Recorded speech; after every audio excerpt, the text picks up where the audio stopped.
இன்றைக்கி ராகியும் வெல்லம் போட்டு திருக்கணும். இது வந்து பீட்ரூட் வந்து சாத்துப்பது, அப்புறம் வந்து சுண்டக்காய் கூட்டு, தூதுவளை பருப்பு தொகையல், மணத்தக்காளி பொடுத்துவல், மணத்தக்காளி கீரை பொடுத்துவல்ல. ஆமாம், கீரை பொடுத்துவல். அப்புறம் ஏதாவது வடை ஒன்று வறுத்துக்கிறேன். இந்த சுண்டைக்காய் லேசாக கொஞ்சோண்டு நெய்யோ எண்ணெயை விட்டு வதக்கிடணும். வதக்கிட்டு அப்படி வேக போடணும். அது பருப்பு ரெண்டு ஒன்றா சேர்த்து வேக போடணும். போடுறேன் அதை. ஓகே. இது வந்து என்ன பண்ணியிருக்கேன்னா, வெந்நீரில் ஒரு 2 தக்காளியும் ஒரே ஒரு சின்ன பீட்ரூட்டும் நறுக்கி போட்டிருக்கேன். அப்படியே அரைச்சிடுவேன். ரெண்டு சேர்த்து அரைச்சிடுவியா? ஆமாம், சாத்தம். சுண்டைக்காயும் பருப்பு வேக போட்டுருக்கேன். இது இங்கே திருக்கணக்கு எடுத்து வச்சுருக்கேன் பாருங்கள். ராகி கேட்டிருந்தேன். ஆக்சுவலாக ராகியில் நிறைய பண்ணியிருக்கோம் நம்ம. அலப்பி, அந்த அல்வா, ரொம்ப உடம்புக்கு வந்து இந்த இதில் அந்த கஞ்சி மாரி குடிக்கிறதுக்கு பண்ணுறதெல்லாம் போட்டிருக்கோம். ரொம்ப நல்லாயிருக்கும். அது ஈஸி வேறு பண்ணுறது. போட்டு நல்லா ஊற வச்சுட்டோம். நைட்டே ஊற வச்சுட்டு அதுமாதிரி மிக்சியில் போட்டு நல்லா நைஸாக அரைச்சிட்டு, ஃபஸ்ட்டு பால் 2 பால் 3 பால் இப்படி எடுக்கலாம். 2 பால் எடுத்துக்கிறேன் நான். சப்போஸ் இந்த ராகி இல்லாதவா என்ன பண்ணால் ராகி மாவை நல்லா கரைச்சின்ட்டு கொஞ்சம் லேசாக நெய்யில் வறுத்துன்ட்டு கரைச்சேன்னா நல்லாயிருக்கும். ராகி மாவை கொஞ்சோண்டு ஒரு ஸ்பூன் நெய் விட்டு கொஞ்சம் வறுத்துன்ட்டு பண்ணாலும் அது ஒரு வாசனையாக அப்படி நல்லாயிருக்கும். பச்சையாகவும் பண்ணலாம். இப்போ நான் வந்து இந்த ராகி ஊற வச்சுருக்கேன். ஊற வச்சு மிக்சியில் போட்டு கொஞ்சம் ஃபஸ்ட்டு பால் எடுத்துன்றேன். கொஞ்சம் நான் இதில் போட்டுட்டு நம்மளுக்கு எவ்வளோ வேணுமோ எடுத்துக்கலாம், ஒன்றும் பிரச்சனை இல்லை. ஆமாம். இது வந்து என்ன பண்ண போகிறேன்னா, இதில் இன்னும் திருப்பி போட்டுட்டு இன்னும் அரையணும். கொஞ்சோண்டு தேங்காய் ஏலக்காய் வச்சுருக்கேன், அதையும் போட்டு அரைச்சிட்டுருவேன் நல்லா. அது அப்படியே வச்சோட அல்வாவும் பண்ணிடலாம். அதில் நம்ம பண்ணி காமிச்சிருக்கேன். நல்லா இது இன்னும் கொஞ்சம் நல்லா கொஞ்சம் ஒரு கொதி வரட்டும். வெல்லம் போட்டுன்ட்டு இறக்கிடுவேன். கொஞ்சம் எப்படி கொஞ்சம் வந்து கொஞ்சம் கெட்டி ஆகும். வேணா அப்புறம் பால் விட்டுக்கலாம். ஓகே. ராகி வெல்லம் போட்டு திருக்கணும். ஆமாம். இது வந்து வெல்லம் வந்து எப்படின்னா ராகி கொஞ்சம் ஜாஸ்தியாகவே எடுத்துக்கலாம். திருக்கணுன்றனால கொஞ்சம் ஸ்வீட் இருந்தால் நல்லாயிருக்கும். இன்றைக்கி வந்து பெருமாளுக்கு வந்து பெருமாள் பற்றி சொல்கிறதுல நம்ம இப்போ ரீசெண்டாக போயிருந்தோம்ல, திருவிக்கிரம பெருமாள் திருக்கோவிலூர். திருக்கோவிலூர். இப்போ அதை கொஞ்சம் அதை பற்றி சொன்னீங்களே, இவ்வளோ பார்க்குறதுக்கு திவ்யமாக இருந்தது. ஆமாம். அது வந்து ஒரு குட்டி கதை இருக்கு. வாமன அவதாரம் இருக்குல்ல, வாமன அவதாரத்தில் வந்து எடுக்கிறதுக்கு முன்னால் அந்த வாமன அவதாரம் உருவாகிறதுக்கு காரணம் வந்து அந்த தேசத்தில் வந்து மகாபலின்னு ஒரு அசுரன் இருந்தான். அந்த மகாபலி அசுரன் தான் அது. ஆனால் வந்து அவனுக்கு வந்து தேவர்கள் இந்த முனிவர்கள் எல்லாம் பார்த்தா பிடிக்காது. மற்றபடி வந்து தான தர்மம்லாம் பண்ணுவான், ரொம்ப பக்தியாக இருப்பான், நல்லா ஆட்சி பண்ணிட்டு இருந்தான். அதனால பெருமாளுக்கு வந்து எப்பவுமே அவன் மேலே ஒரு சாஃப்ட் கார்னர். ஸோ ஆனால் வந்து தேவர்கள் முனிவர்கள்லாம் ரொம்ப படுத்துவான். அப்போ அவள்லாம் வந்து ஒரு நாள் பெருமாளை போய் பார்ப்பா, பார்க்கடல்ல போய் பார்த்து இந்த மாதிரி மகாபலி ரொம்ப அட்டகாசம் பண்ணுறான், அவனை என்ன மாதிரி பண்ணணும் அப்படிங்கும்போது சரின்னு அவரும் ஒத்துண்டுருவார். அப்போ ஒரு நாள் வந்து மகாபலி வந்து ஒரு யாகம் பண்ணுவான், பெரிய யாகம். ஆமாம். அந்த யாகத்துக்கு தான தர்மம், அந்த யாகத்தில் தான தர்மம்லாம் பண்ணுவான் மகாபலி. அந்த யாகத்துக்கு பெருமாள் வருவார், குட்டியாக 3 அடியில். அதான் வாமனன். இந்த வாமனன் அவதாரமாக வருவார். வந்து இவங்கிட்ட தானம் கேட்பார். யார்கிட்ட? மகாபலிகிட்ட. அப்போது இந்த அசுரர்களுக்கெல்லாம் குரு ஒருத்தர் சுக்ராச்சாரியார். இந்த சுக்ராச்சாரியார் வந்து சொல்லிடுவார் மகாபலிகிட்ட, வந்தது பெருமாள் அப்படின்னு.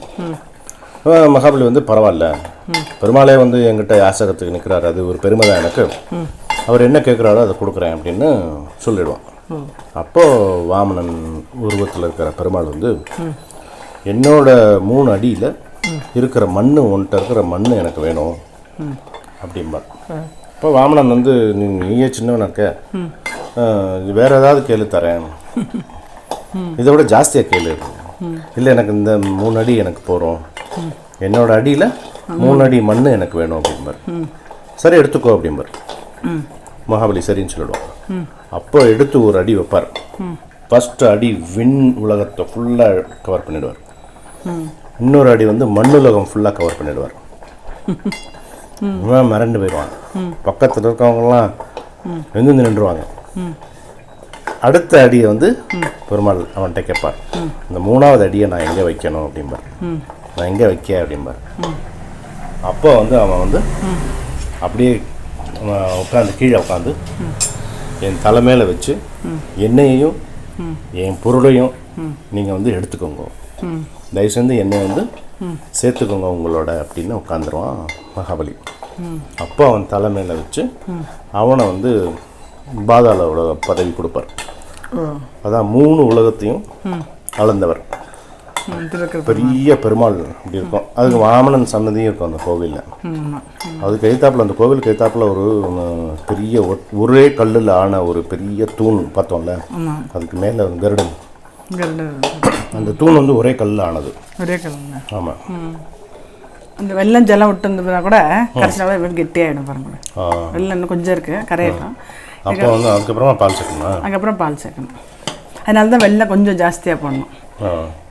அப்புறம் அந்த கோவிலில் ஆழ்வார்கள் பற்றி இருக்கு இல்லையா, அதையும் சொல்லுங்களேன். அந்த அந்த ஸ்தலம் இருக்குல்ல, திருக்கோவிலூர். ஆமாம். திருக்கோவிலூர் வந்து இன்னொரு பெருமை வந்து என்னென்னா, ஆழ்வார்கள், முதல் ஆழ்வார்கள் அப்படின்னு சொல்லுவாள். பொய்கை ஆழ்வார், பூதத்தாழ்வார், பேய் ஆழ்வார், இந்த 3 பேரும் சேர்ந்த இடமும் இந்த வந்து இந்த திருக்கோவிலூர். அப்படியா? ஆமாம். அதில் ஒரு கதை இருக்குது, சொல்கிறேன். குங்குமப்பூ, பச்சை கற்பூரம். நம்ம இல்லை பெருமாளுக்கு நைவேத்தியம் பண்ணுற என்ன இதுக்குமே ஸ்வீட்டுக்கும் ரெண்டுமே போட்டுறது விசேஷம்.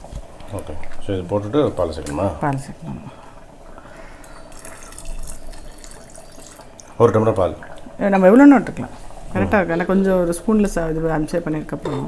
இது காய்ச்சின பாலா? காய்ச்சின பால். எடுத்து வச்சிருக்கேன். நார்மல் பருப்பு தொகையில் தான். துவரம்பருப்பை வறுத்துன்னு இருக்கேன். 2 மிளகா, தூதுவளை நெய்யில் கொஞ்சம் வதக்கின்னு இருக்கேன். ஓகே. உப்பு வச்சுருக்கேன். ஃபஸ்ட்டு இது ஒரு நாள் சுற்றிட்டு இதையும் போட்டு சுற்ற வேண்டியதான். இது வந்து தூதுவளை பருப்பு தொகையில். ஆமாம். இது வந்து ரசத்துக்கு தொட்டி. இது வந்து சில பேர் வந்து சாதம் போட்டுட்டு நெய் விட்டுட்டு சாப்பிட்லாம். அது நல்லாயிருக்கும்.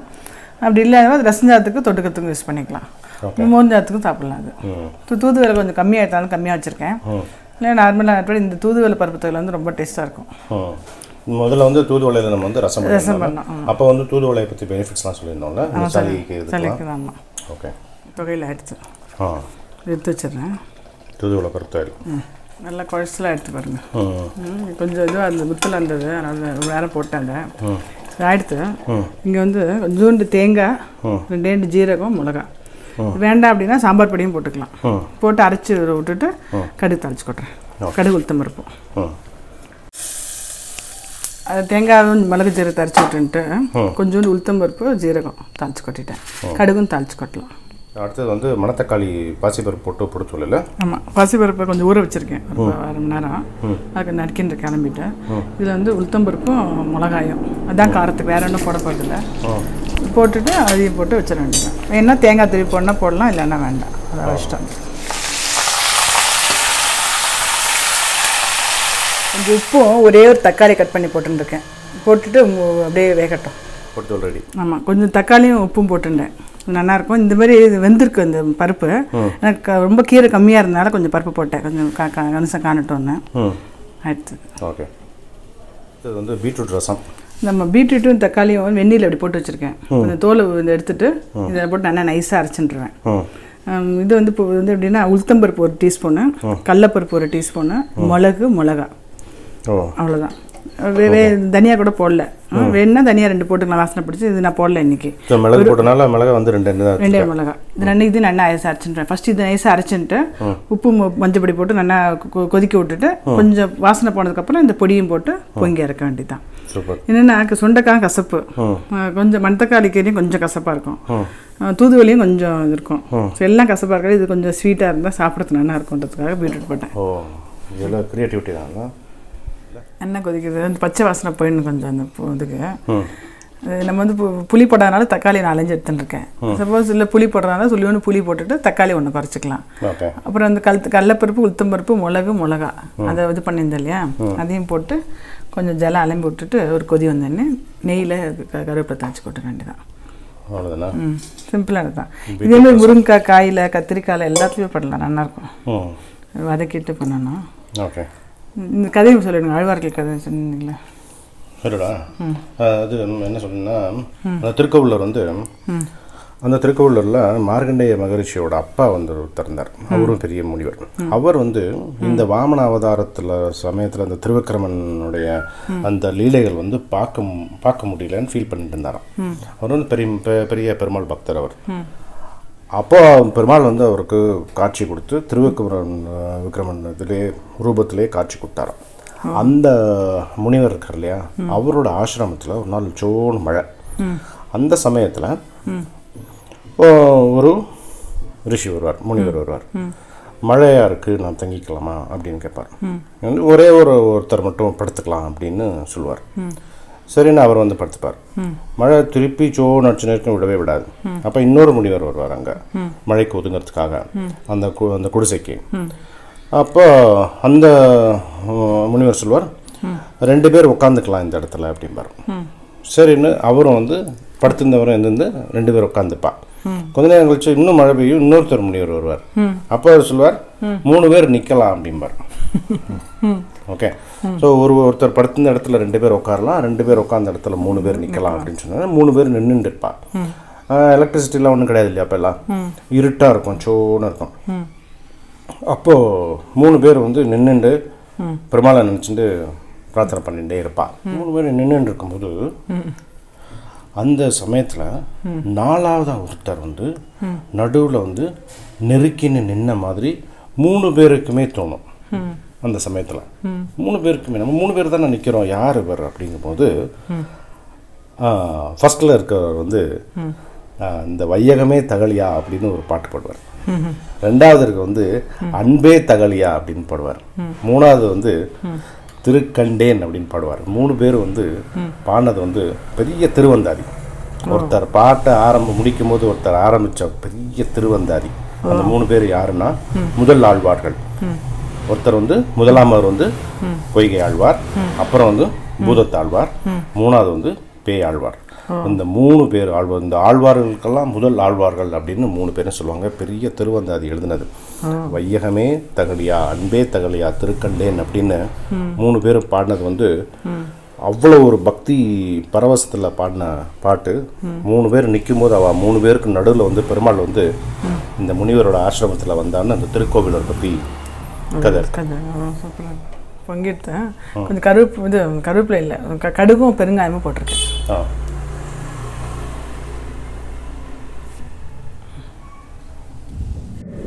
ஆயிடுத்து. அரிசி அப்பளம் மட்டும் அப்புறம் பொரிக்கிறேன்.